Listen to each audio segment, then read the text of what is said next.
We have a lot to celebrate here with St. Andrew the Apostle. Not only as we celebrate vocation with the St. Andrew dinner with our seminaries, we how many were?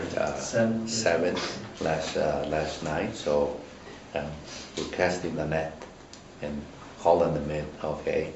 And you people are the ones that are behind the whole thing with a prayer. Okay, St. Andrew, we use him as a great recruiter.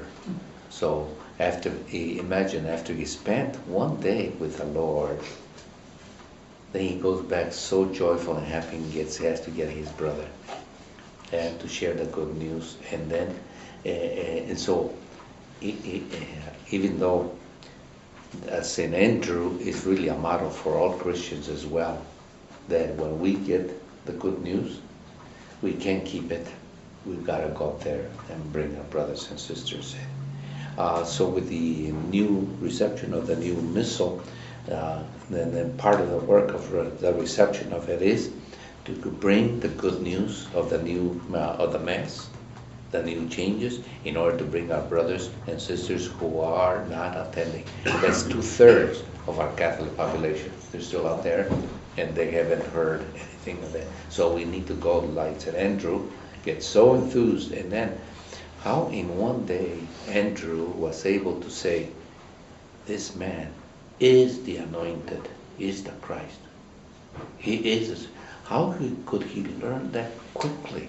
But of course, he was next to God. That's why he was able to get it and to share it with his brother.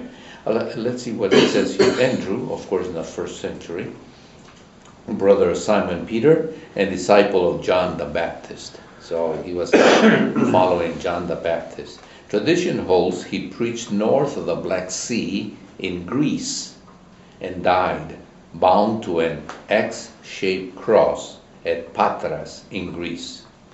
Patron of Russia and Scotland, as Protokletos, or first call.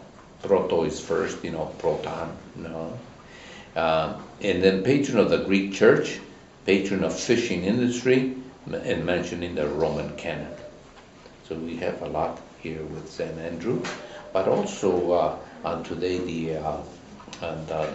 the relationship between Constantinople and Rome goes back and forth.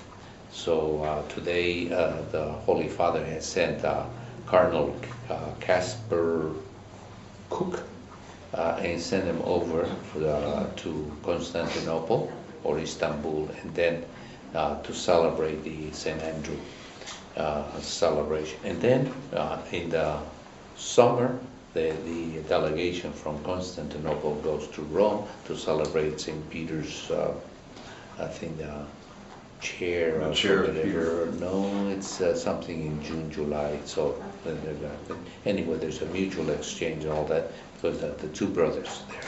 Mm-hmm. Okay, you were trying to say something, sister. St. John Chrysostom said this morning that Peter went just after his brother Andrew told him about Jesus. It doesn't say Peter believed. Yeah. It says, and it doesn't say Andrew tried to explain. It simply says he took him to Jesus. Yeah. Let him do the explaining. Mm-hmm. Let him do the convincing. And that's what happened. Mm-hmm. And that, I think, is a clue for us. Sometimes we can't do all the explaining. Mm-hmm. We can just simply say, well, find out for yourself. Mm-hmm. But at least lead people. That's the big, and I think that's what the dinner you had last night. The dinner, it's an invitation. This dinner here. And this dinner here, exactly. The liturgy itself will explain to them who Jesus is. Yeah. Okay. Well, we have here Jesus by the Sea of Galilee, and that's how he calls them and invites them to that kind of a friendship. Mm-hmm. Well, let us continue with our prayer, and knowing that St. Andrew is not foreign to us. He's right here celebrating the Eucharist and interceding for us. And I was thinking also too, when we were talking about priests and vocations, that thanks to the apostles, that did such a good job that now we have the Eucharist. We owe it to them of bringing us, giving us the Eucharist. So if we are able to celebrate it, that means they did such a good job, successful job in engendering the faith and giving us the Eucharist. And they are most, so well tied to it as we celebrate it.